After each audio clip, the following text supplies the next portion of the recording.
Ya agama itu kan sebenarnya kan aturan ya. Iya. Menurut gua ya, pandangan gua tuh aturan tuh kita nerapin perilaku di dunia kan. Sama juga dengan kita kerja sebetulnya. Iya. Kerja kan kita Harus punya sesuai aturan, SOP. ada SOP-nya. Iya. Tapi kadang-kadang ini memang agak rendah nih SDM jadinya.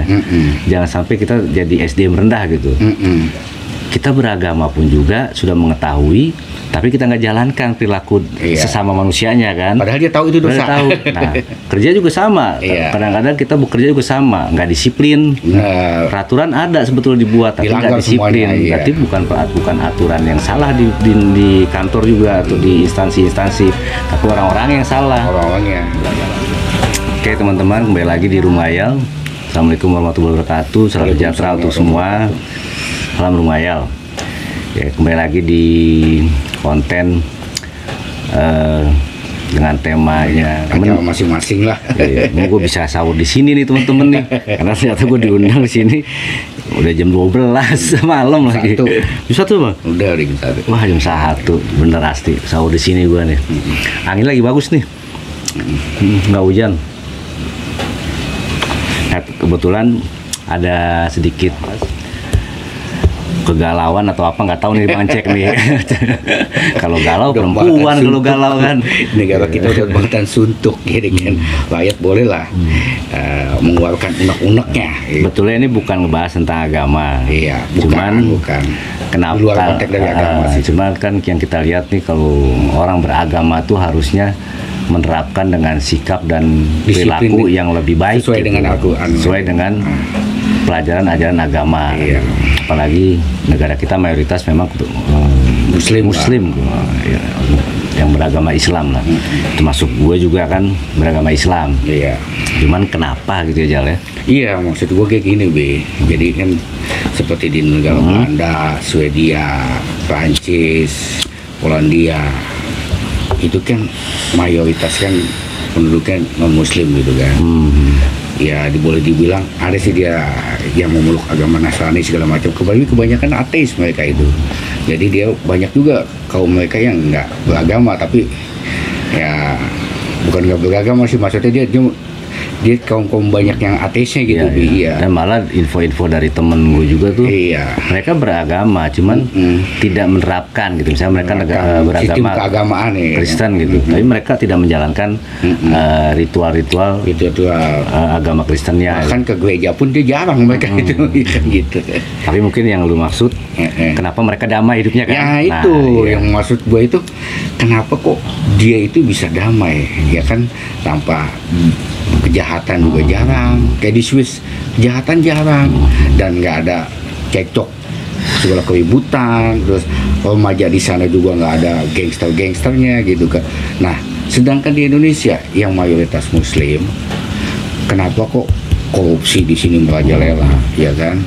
Semua kebohongan di dalam kenegaraan juga banyak kebohongannya gitu kan.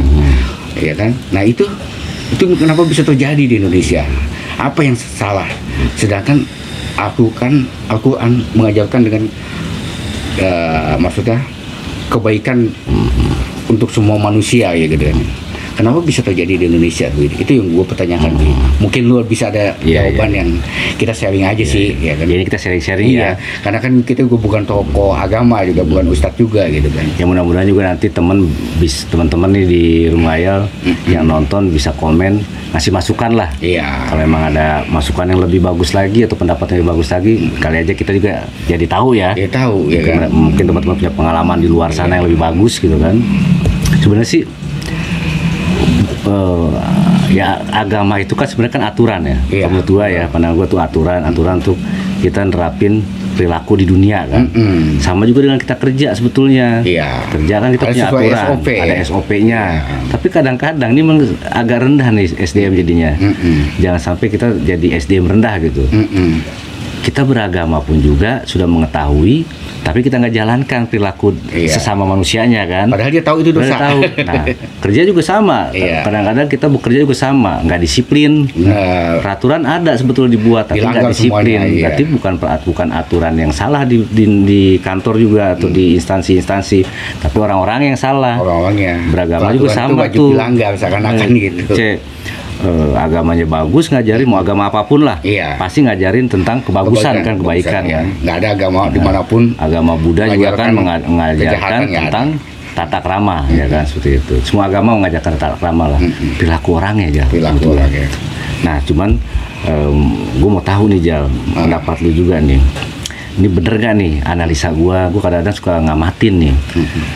Kebetulan anakku juga begitu kan, sekolah kan, maksud gue sekolah, dan di situ kadang-kala dari keluarga atau gue juga atau istri gue juga mengajarkan, dan ada juga dari saudara-saudara yang lain, teman-teman yang lain memaksakan nih, memaksakan misalkan dari konteks agama nih kita ya ngomong ya, agama harus apal nih.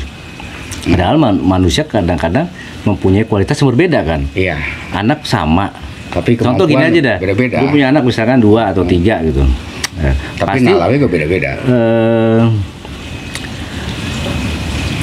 Ya pokoknya gue punya anak misalkan aja, pasti antara satu dengan anak yang lain pasti kan berbeda. Berbeda, karakternya berbeda. Ada yang introvert, ada yang extrovert gitu kan. Benar. Dan juga ada yang jago ngapal, ada yang jago ngitung kan gitu kan. Nggak ada yang sama. Nggak ada yang sama. Jadi kenapa harus dibebani anak-anak?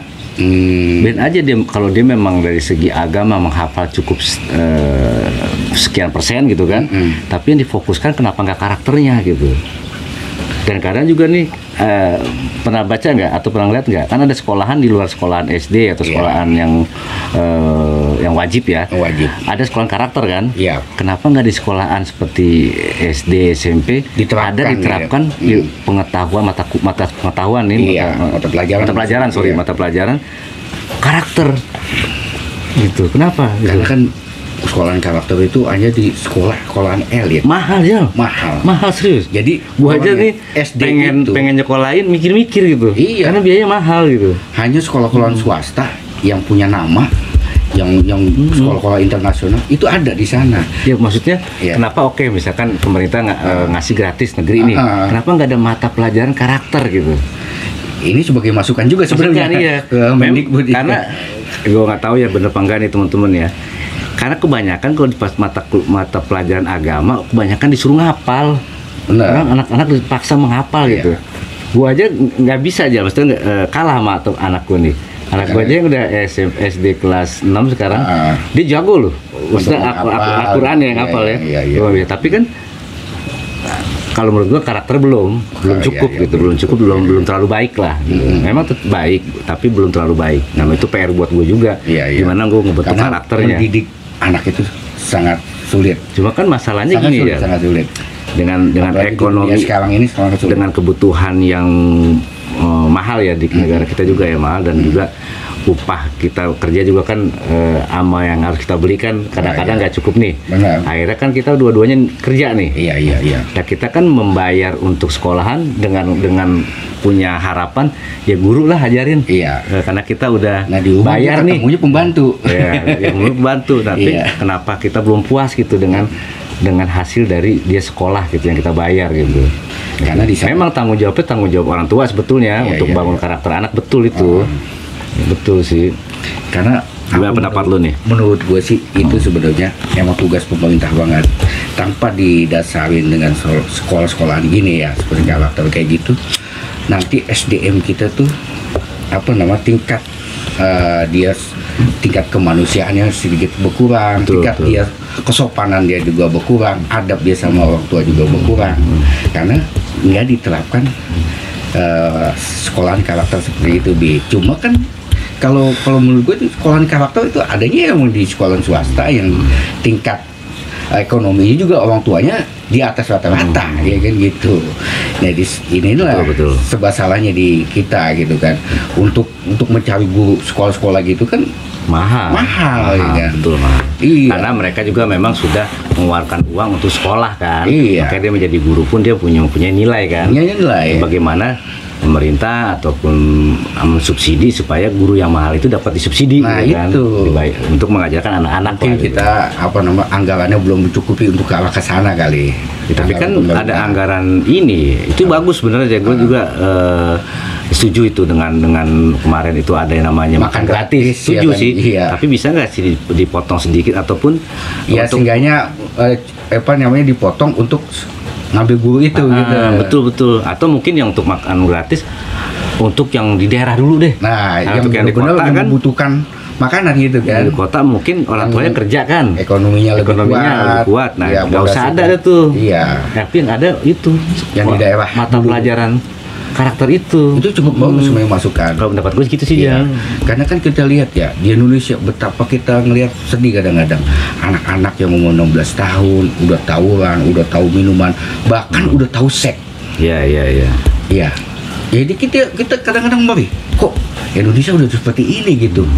Nanti 10 tahun yang atau 20 tahun yang akan datang negara kita akan jadi apa ini sebenarnya. Tapi gue pernah baca artikel tuh. Kalau di YouTube belum nonton ada konten kayak gitu nggak ya? Mungkin ada kali ya. Iya. Pernah baca di Google sih gitu kan. Di Amerika tuh Jal ada batasan menggunakan handphone loh. Bagus juga tuh tuh. Nggak tahu bener apa enggaknya, tapi nanti ralat aja kalau emang gue salah. Tapi gue baca itu di artikel itu. Mereka anak-anak itu nggak boleh menggunakan handphone sampai usia berapa gitu, gue lupa tuh. Itu bagus sih kan kalau di kita masyarakat kita anak kecil aja pakai handphone. Nggak bisa ditahan orang tuanya gitu itu kan kadang kita lengah juga kalau misalnya kita kerja bisa terjadi itu ada berita-berita yang nggak bagus dikonsumsi sama anak-anak. Benar, gitu. Setuju itu.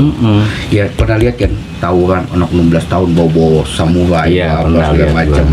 Dia lihatnya di YouTube juga suka ada kan, di TikTok segala macam suka ada ya kan. Kadang-kadang miris itu tujuannya untuk apa gitu kan. Bahkan dia orang yang nggak bersalah dibacok segala macam. Itu sebenarnya kalau gue pelajarin itu dari faktor lingkungan keluarga. Jadi keluarganya preman, anaknya pun dia ngelihat dari sisi orang tuanya. Betul. Oh bapak gue preman, gue harus punya jati diri dong, punya keberanian dong, gitu. Yang gue tangkap seperti itu sebenarnya. Yang gue tangkap ya, gitu. Kadang-kadang kan kita miris, ini mau jadi apa negara kita ini? Dengan umur 16 tahun, 17 tahun udah ngejar-ngejar orang saling membacok. Ya kita masa depan Indonesia ini kan ada di tangan anak-anak bangsa ya kan, yang tumbuh besar punya kemampuan untuk meningkatkan ekonomi yang lebih tinggi lagi kan kayak gitu. Pengetahuannya kan gitu. Ya kalau begini terus hancurlah negara kita koruptor makin meningkat ya kan. Ya itu sampai sekarang alhamdulillah ya sih gitu kan. Ya saya juga dukung semua supaya Prabowo itu lebih tegas lagi, hukumannya pun lebih berat. Kasihan dong kita yang ngerasain hidup susah ya kan, mereka yang nikmatin sampai triliunan rupiah ya kan gitu, bahkan udah triliunan rupiah. Ya alhamdulillah sih betul. Iya. Saya juga nonton juga itu ada Pak Prabowo mungkin ya memutuskan untuk lebih fokus lagi untuk membasmi korupsi ya. Iya. Gue suka juga itu karena biar gimana pun kita juga kerja kan pasti dipotong. Potong kita. Orang yang berdagang pun pasti ada kita, pajak juga, pajak penjualan segala macam. Berharap kita dapat kesejahteraan di situ kan. Ya iya. Nah, kan kita kan gue punya ini nih Jal, ada juga tuh. Jadi orang tua temen ya kan, begitu papanya meninggal tuh nikah lagi kan nih, ibunya kan nikah lagi sama orang Belanda nih, nikah lagi teman-teman. Nah sampai sekarang pun dia nggak mau ngebuang warga negara Belandanya karena lebih tinggal di sini, lebih nyaman mungkin bukan lebih nyaman, dikarenakan dia masih punya tunjangan. Iya, tunjangan hari tua itu. Iya, nah, tapi kalau di kita kan nggak ada itu. Nggak ada, kecuali pegawai negeri. Pegawai negeri beda lagi. Itu pegawai swasta loh, pegawai swasta. Karena dia dari gaji dia yang sekian persen dipotong lebih gede dia potongnya. Tapi pendapatannya gede juga di sana kan. Wajar lah. Tapi ternyata mereka dapat fasilitas itu begitu hari tua udah nggak bisa ngapa-ngapain, dia masih dikasih uang gitu. Nah kita udah dikorupsi, nggak dapat apa-apa, orang berhenti kerja, nganggur. Mati yang ada berantas semuanya. Mungkin wah kaya aja Indonesia. Kita itu bukan negara susah. Apa sih yang nggak ada di Indonesia? Pasti kaya. Minyak semuanya kita berlimpah, nikel juga kita banyak yang negara lain nggak punya, kita ada di sini. Terus hasil bumi kita juga kuat. Kenapa kita jadi orang miskin? Ya kan kayak gitu. Makanya gue pernah nyetain lagu juga tuh, gue dari konten. Lagu gue itu mencerminkan banget. Kenapa? Mungkin kalau teman-teman mau lihat, ada lah di paling awal-awal tuh. Itu gue nyontohin kalau orang maling ayam, ya kan, digebugin sampai berdarah-darah. Bahkan sampai penjara pun masih digebugin kali dia tuh. Tapi kalau orang koruptor, ya sekarang gini, Bi. enak kan, dia penjara, dia pilih anggota DPR. nggak ada ngapain. Anggota DPR kita yang pilih. Kita punya hak dong mensuarakan suara kita. Untuk lu, gua kasih kepercayaan, suara gua dengerin dong. Iya. Dengerin dong, jangan lu egois memperkaya diri. Iya. Ya percuma dong, sampai kapan kayak gini terus, ya kan? Ya partai segala macam. Ya dia makin kaya orang partai segala macam. Rakyat gimana? Iya. Ya itu yang gue bilang, nih kalau begini terus anak cucu kita gimana? Sebenarnya sih gini sih, manusia tuh biasanya nggak akan berani kalau ada shock terapi. Ya ini Kalau dia memang ada hukuman yang mungkin lumayan berani nggak di shock terapi buat manusia, perampasan aset, nggak berani bilang gua ini itu. Pasti orang juga nggak akan berani melakukan itu. Iya. Tapi mereka melihat contoh-contoh masih bisa dihadapi, ternyata jadi mereka masih berani. Makanya gitu. masih nyaman. Kenapa? Gue korupsi segala macam, pasti gue di backup. Itulah. Gue gini, pasti gue di backup kayak gitu. Karena dia punya ini kan. Gue juga lupa tuh nonton tuh ada tuh di YouTube tuh Jal. Hukumannya parah juga sih itu. Hukumannya benar-benar malu gitu. Dia di kerangkeng terus digantung di dekat sungai gitu. Lupa lagi negara mana itu. Tapi ada tuh orang korupsi kayak gitu dihukumnya. Korea Utara. Lu korupsi bener-bener hukum mati. Iya. Itulah kehebatan Korea Utara. Jadi orang juga nggak ada yang berani.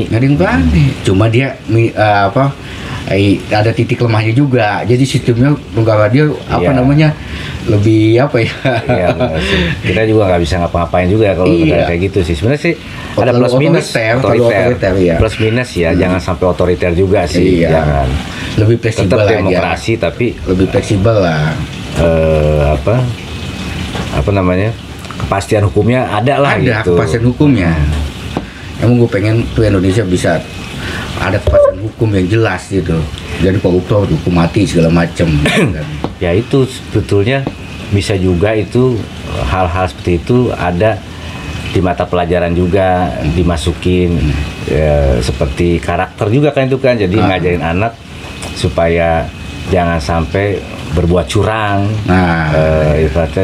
Diajarkan untuk jujur.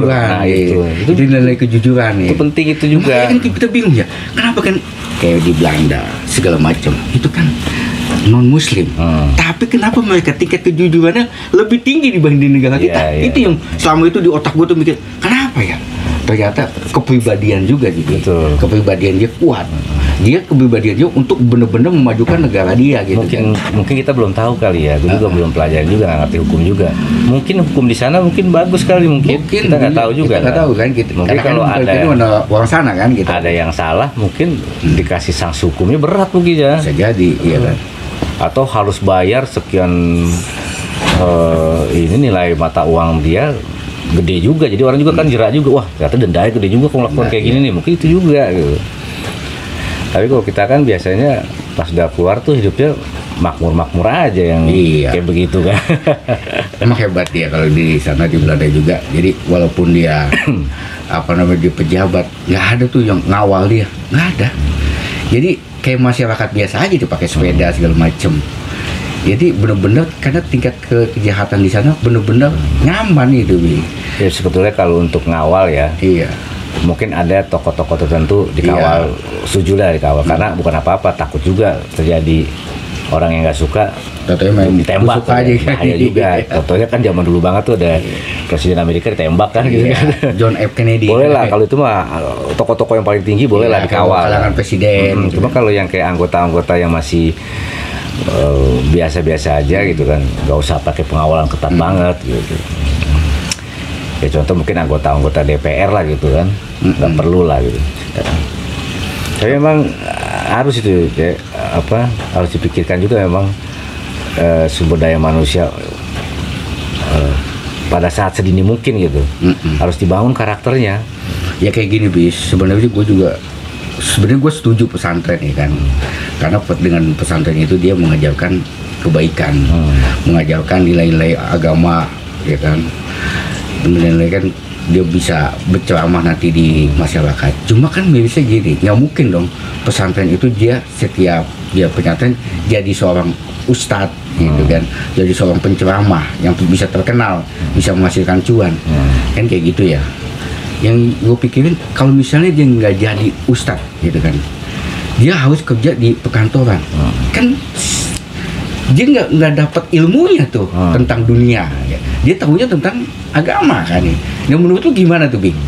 Ya, jadi kalau lihat sih ada memang pesantren yang ada ilmu dunia juga ada, tapi itu yang setahu gue sih mahal tuh.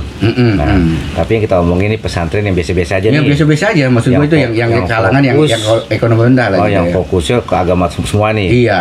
Banyak ya, gue juga punya temen tuh pas dia lulus dia nggak bisa untuk ceramah gitu kan, nggak bisa untuk jadi ustadz lah gitu. Iya. Nggak bisa. Malah ada juga yang jadi. Karena kalau jadi ustadz kan pasti kan dia pesantren.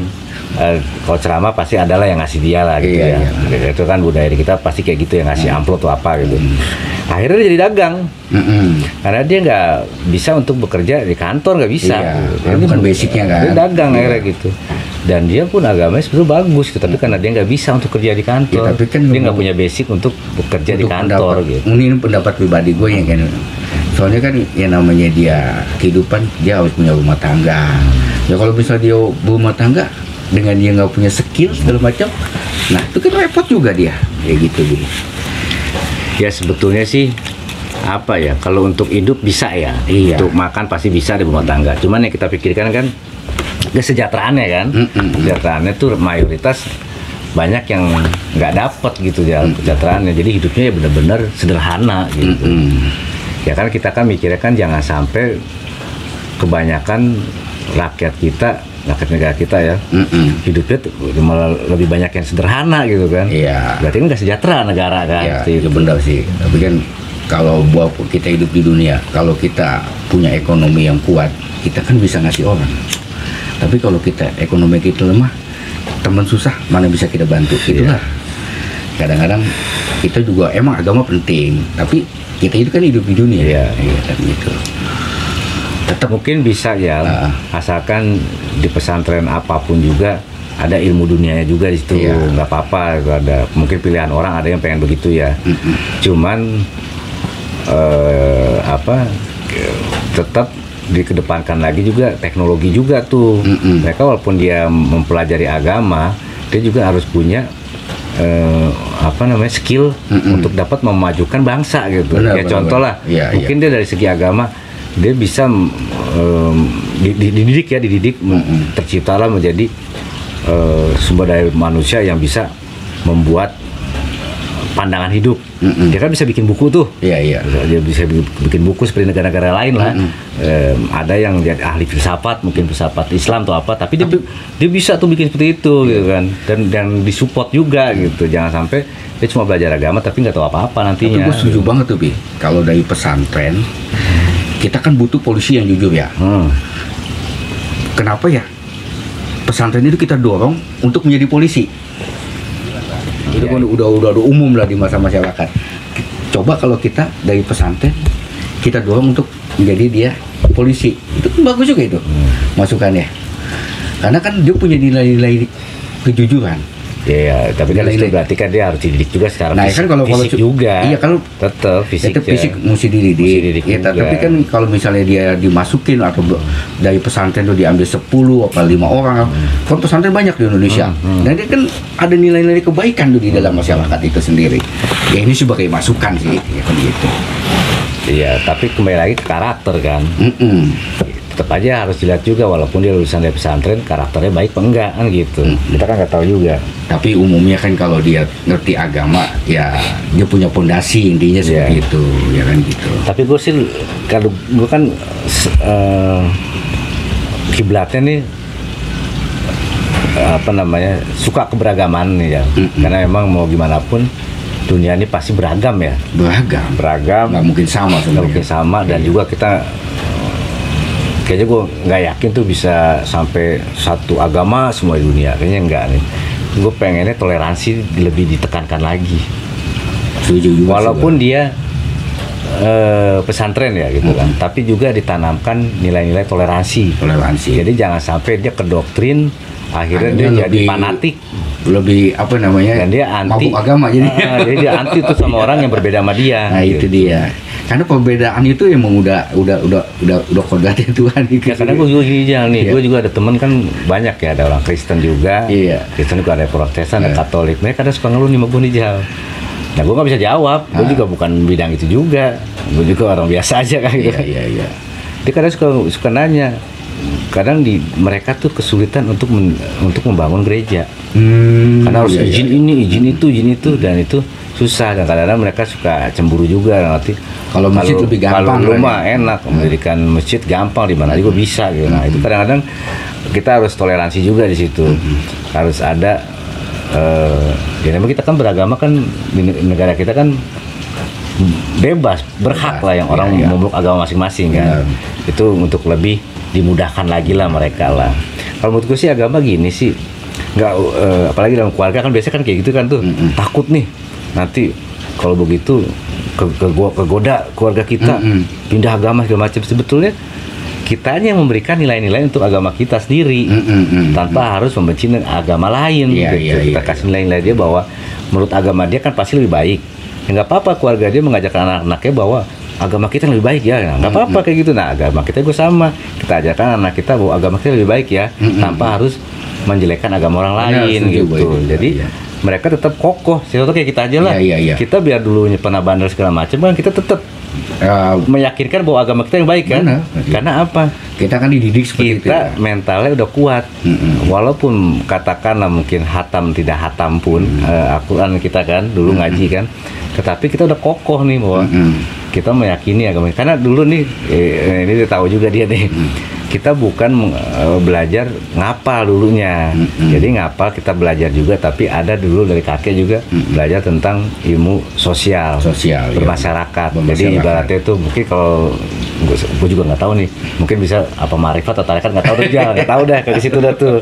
Tapi mungkin ke situ kali cara-cara untuk orang hidup gitu. Jadi kita tetap kokoh agama kita pegang dengan yakin gitu. Walaupun ada di lingkungan apapun kan. Iya. Betul sih itu sih. Tapi kita tetap menghormati agama lain gitu. Kan kalau juga berteman dengan agama siapapun enjoy aja, ya kan. Gue pernah Jal, nggak masalah. Dulu kerja tuh di mana ya, di lupa gue juga, bertamu nih sama teman-teman dulu tuh udah lama juga 2008 kayaknya. Iya. Nah pas kita pergi nih, bekas kita tuh dibersihin. Oh gitu Iya. ya. Kan kita kan ada aliran. Iya. Kita Islam, tapi kan ada banyak aliran tuh. Gua nggak paham aliran apa dia tuh. Kita sempat kaget tuh sama teman-teman, kok gitu ya. Tapi udahlah kita nggak pikirin dah. Sama. Jadi katakannya ibaratnya gue kayak najis itu datang ke rumah dia gitu. Kalau mabuk agama itu. Iya, jadi mungkin alirannya Islami gue beda kali mungkin. Sama. Gue juga pernah namu. Jadi kan ini temen bini gue kan, jadi gue namu waktu kebetulan hidup itu ya, namu tapi bekas duduknya gitu dibersihin. Nggak boleh masuk karena gue seorang laki-laki, yang boleh masuk bini gue. Tapi kan kalau intinya kan kalau misalnya di Islam kan walaupun itu kan ada bini gue gitu kan. Iya betul. Iya, tapi gue disuruh duduk teras sama dia, nggak boleh masuk. Padahal itu kan karena mikir hari raya kan, pengen ngucapin hari raya lah. Apa mungkin gitu. Dia lagi nggak pakai kerudung? Enggak ada masalah. Yang itu mungkin dia alirannya gue nggak ngerti dah, pahamnya apa seperti apa. Gue juga bukan orang yang mengetahui itu semua. Pokoknya aliran seperti itu, dia nggak boleh masuk kecuali perempuan gitu. Sebenarnya kan di dalam adalah suaminya gitu. Iya. Itu yang gue sampai sekarang pikirin, kok bisa kayak gitu ya gitu. Lo ada suaminya? Ada suaminya. Ya kan bisa lu ngobrol sama suaminya. Ya makanya, tapi kita nggak boleh masuk ke dalam, mesti di luar. Nah kalau misalkan istri you masuk ke dalam, ya istri you kan dilihat sama suaminya juga. Nah, makanya itu. Nah, kenapa dia nggak boleh ngobrol ke dalam? Makanya kan bingung ini. Kadang kok begitu ya? Gitu. Ya tapi itu ya salah lah, itu hak dia lah. Hak gitu dia lah, gue juga nggak mau komen terlalu banyak kan gitu. Cuma kalau kayak gitu gue mendingan ke bertamu aja. Ya niat kita kan silaturahim kan gitu. Karena masa Idul Fitri, kok kayak gini pelayanannya, bingung juga, sempet bingung gitu. Tapi yang gue suka nonton nih, ya nggak tahu ya mungkin di kota ada apa enggak ya, pernah nonton nggak? Tapi kebanyakan berita-berita kalau ngomong tentang tadi ini kan masalah tentang takut pelecehan kan, itu kan dalam arti konteksnya kan. Kenapa di daerah-daerah jangan banyak pelecehan ya? Ada orang tua melecehkan anaknya, ada orang pamannya melecehkan keponakannya.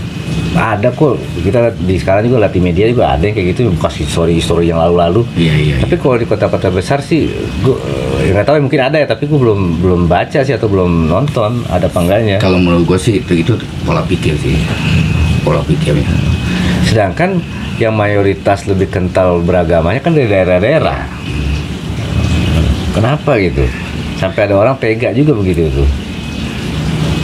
Mungkin dia nggak bisa menawar-nawar hawa nafsunya yang terlalu ini kali ya, berjolak gitu kayak gitu kali ya. Bisa jadi sih, tapi kalau ngomong tentang agak negatif nih ya, kalau nggak bagus nggak usah diikutin gitu. Itu kan sebenarnya hasrat ya. Semakin dibikin tabu, nah semakin bergejolak pertama. Benar. Terus kedua, ada sisi negatif positif nih kalau dibikin tabu nih, masalah seks nih. Jadi kembali ke seks lagi tuh ngomongnya tuh. Tapi sebenarnya masuk udah sedikit aja kita ngomongin ya. Semakin dikekang orang, begitu dia punya kesempatan kan bahaya. Iya. Lebih baik orang, kayak contoh gini aja deh. Kita dulu punya teman kan, pas kita SMP ada teman yang lari ke STM kan. Nah, kalau kita SMA kan, gue SMA nih teman-teman. Gue SMA, gue biasa ngobrol sama temen cewek. Biasa gue sama cewek. Biasa aja kan? Nah, begitu gue bertamu ke rumah cewek pun, gue bukan pacar gue ada di ruangan, gue biasa aja. Nggak ada yang namanya gue ngelecehin tuh perempuan, teman perempuan gue gitu. Kecuali gue lagi suka sama dia dan dia suka sama gue gitu. Tapi kalau teman kita yang STM beringas, lebih beringas karena dia di situ kagak ada laki semua, bener nggak? Iya benar. Jadi kan ibaratnya tuh orang yang terdoktrin tabu tentang seks, yang akhirnya dia tuh nggak boleh ketemu lawan jenisnya segala macam. Begitu dia ada kesempatan kan bahaya. Iya. Bener gak sih? Bener. Gue sih bilang gitu sih, tapi itu kan mau tergantung pendapat masing-masing dah. Masing-masing. Karena kan kita tahu juga, kadang-kadang ada dulu keluarga kita juga yang pergi haji segala macam kan, zaman kita remaja tuh katanya di sana ada pelecehan gitu segala macam kan. Itu kan negara Islam ya, Arab ya, kok ada pelecehan sih, orang pergi haji orang dari negara kita kok dilecehin gitu kan. Iya. Itu sebetulnya sih ya contoh kalau di luar negeri Eropa aja, karena dia biasa nih ya, sebenarnya nggak boleh juga tuh aurat sebenarnya sih. Dia biasa di pantai nih, udah biasa terbuka, karena ya? Biasa terbuka, lebih transparan nih. Dia ngeliat orang yang mungkin pakai tank top pun udah biasa, nggak ada hawa nafsu. Mata aja udah biasa, udah lumrah. Iya. Tapi coba kalau orang kita nih ngelihat yang tabu nih, begitu pakai yang kebuka, pakai sempak kebuka. Pakai yang baju hijab sekarang kan seksi tuh, pakai hijab juga. Iya. Tetap aja nafsu. Benar. Udah ditutup tuh pakai hijab. Tapi emang hijabnya seksi, pakainya ketat, supaya nafsu. Tapi orang mereka karena mereka udah biasa. Kalau menurut gue sih faktor kebiasaan. Dan juga mindsetnya juga sih, pola pikirnya. Ya mungkin ya begitu deh, karena dikekang kali ya. Udah kalau di sana itu emang jarang terjadi pemerkosaan. Tapi kemarin juga sama juga. Iya. Teman-teman juga pasti tahu ada beritanya. Adalah di guru pesantren yang melecehkan muridnya, ada itu. Oh banyak kayak gitu. Bahkan sebenarnya dulu udah ada, karena dia udah ada, karena nggak ada media. Nggak ada.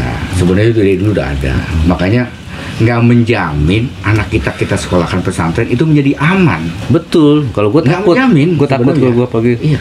Kalau gue anakku bukan gue orang muslim ya, tapi gue juga mendingan gue ngeliat terus anak gue itu mendingan kita lihat sendiri apa kita yang ngasih pendewasaan ke dia dibanding orang lain gitu. Betul.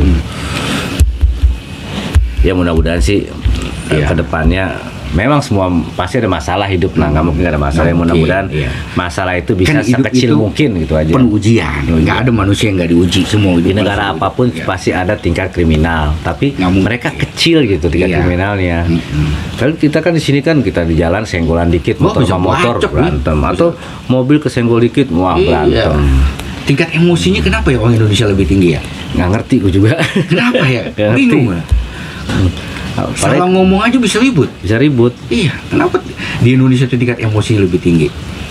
Apa dari ekonominya yang rendah kali gini? Dan yang gue nggak ngerti ya, mungkin karena ketemunya aja dulu kali ya.